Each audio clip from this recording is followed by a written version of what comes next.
Hi friends, myself Govind here. Today I am going to talk about an boiler basically. Boiler is very important factor in basically process industries, paper industries, ply industries, confectionaries. So you name it, everywhere the boiler is required.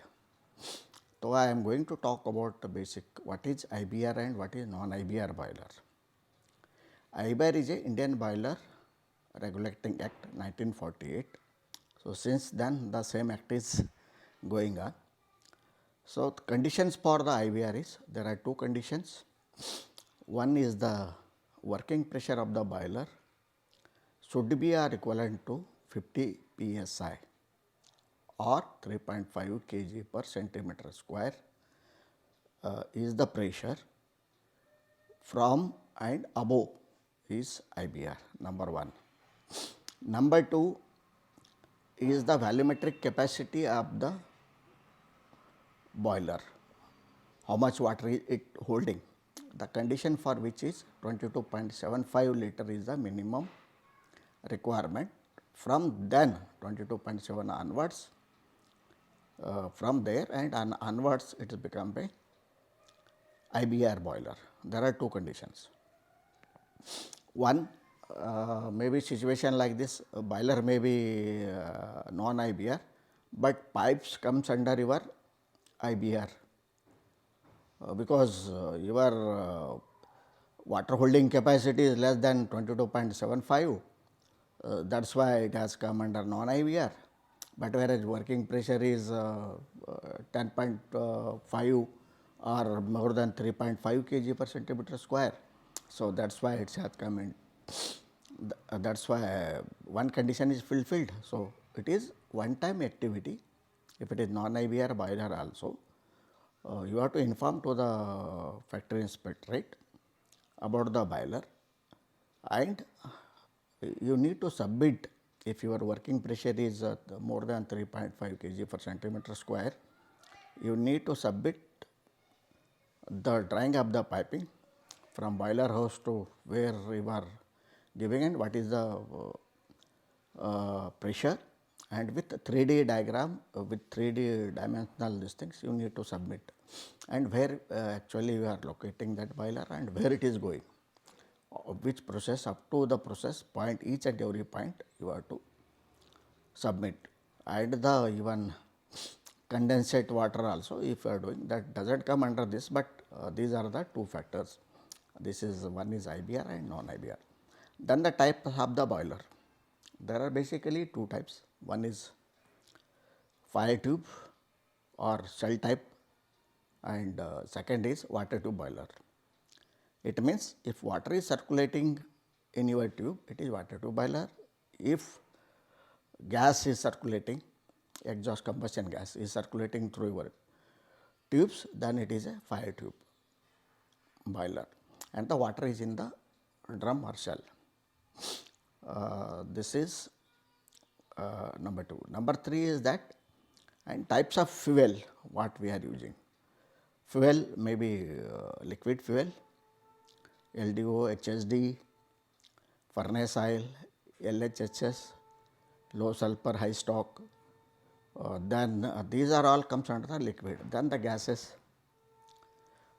and fourth is solid fuel like your pet coke or your briquette, and maybe now latest technology has come, briquette plus herbal boiler. So, we installed in the our long back 2009-10. So, if your company is making herbs, extraction you are making it, the herbs, keeping herbs and throwing herbs is a problem. So, if you are throwing herbs, you need to, it is you cannot throw here and there. So, people will take, and the problem will be there. So, or you are selling to someone else also, you have to take in writing, so that it is for personal use. So, you have to pay for that. If you are selling also, even though you have to pay for lifting them. So, it is better to put a boiler where your herbs, there are two chains in this fuel, one in lower side your briquette, upper side is your herbs in the chain. Sorry, these Winke make boilers, Belgium made company, basically Fope Marshall they supply you. This is what about the herbal plus briquette. You can use only briquette also, purely briquette also.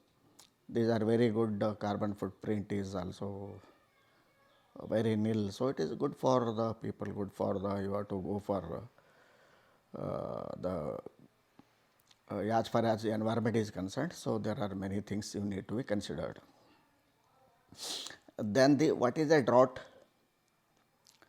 Draught is basically there are two types. One is natural draught with chimney, and there is artificial draught with forced and induced draught. It is mean taking how you take the fuel from the boiler, and forced draught is before combustion is your exhaust, the fan is there. So, after your combustion the fan is there to remove your exhaust gas to the chimney. So, these are the basically draft is there, just I will take. And what are the accessories in the boiler? The accessories comes as a feed water, economizer, then the superheaters. These are the accessories we call as per the boiler. And what are the mountings in the boiler? Glass indicator, water level indicators, safety valve, steam stop valve, then fusible plug, blow down. These are all comes under the mountings.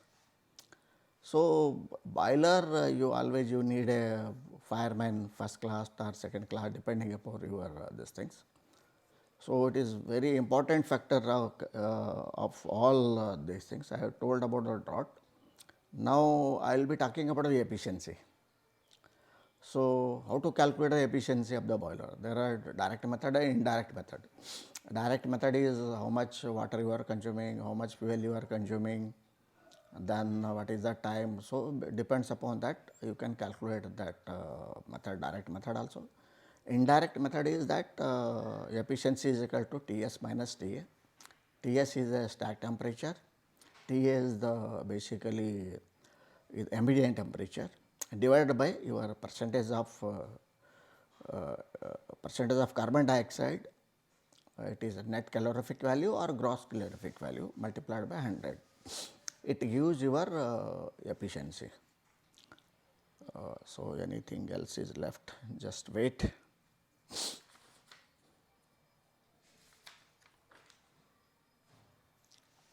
So, what is blow down? Everybody knows what is blow down. So, whenever there is, it depends upon your feed water basically. Feed water of boiler, I will take it is once again it is a separate chapter. Feed water plays very important role in the boiler. It depends upon your n number of factors. So, hardness, TDS, M alkalinity, P alkalinity, I will be taking feed water in separate when I am taking the DM water and all those things. So, I will be taking maybe next week I will take those things.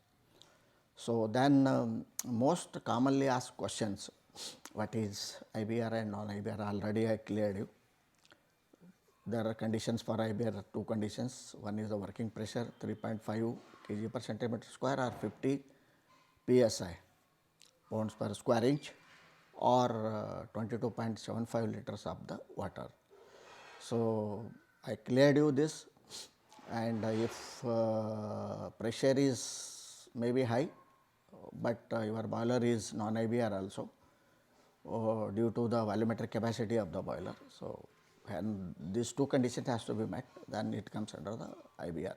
But when you are buying non-IBR boiler also, I have told already, you have to get the permission from the factory inspectorate for the one-time permission. This is for the pipes, So, which pipes you are laying out, a detailed piping has to be given, and drawing has to be submitted. Before starting also you have to call the inspector. These are the formality you have to see it, and there is a form 3 A is there, that is for the pipes, and form 3 C is there, that is for your fittings. So, you need to fill the forms, lot of things are there when you are doing it. Normally efficiency of the boiler is 82% plus or minus 2% of gross calorific value of the fuel, or 86% plus or minus net calorific fuel of the boiler. So, these are the basic you have to. Then I will have some questionnaires. What are the questions you have to ask? What is the turn down ratio? This is for the viewers. If you answer it, otherwise I will answer it in a few days if nobody answers it. Then if the indicator glass water level breaks, what you will do? Which valve you are going to stop first, steam valve or a water valve? Number 3, what is the carbon dioxide percentage in the liquid fuel and the gas? Tentative percentage you need to tell. How much is the stack temperature of a boiler? If stack temperature increases, what are the reasons, what you need to do? So, one more question final.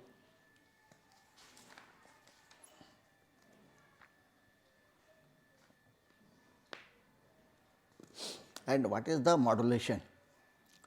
So, these are the few questions. If you answer it, I will well and good.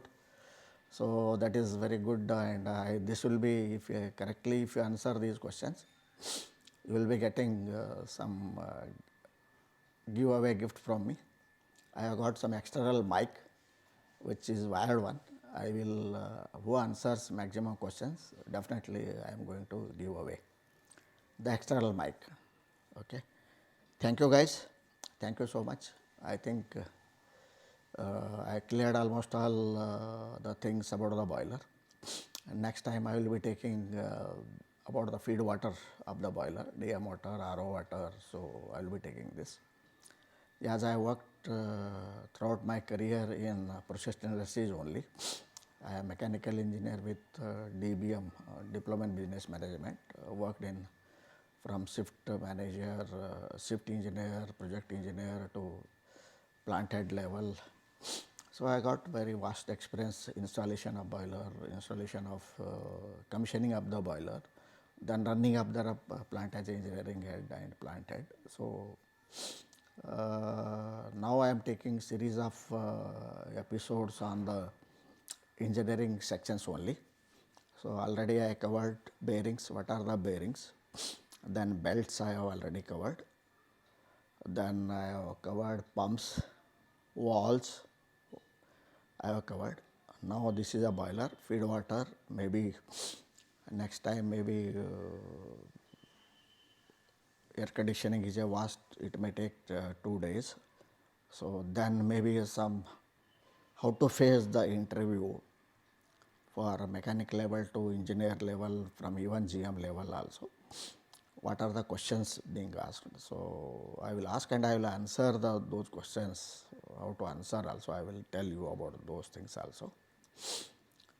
Guys, please subscribe my channel and hit the bell icon, so that you will be getting notification. This time I want more likes and more subscription, because I am putting lot of efforts to take such things on the YouTube. You will not be getting series of the episodes from one person. Maybe somebody may be giving unbearing, somebody may be telling about the belts only.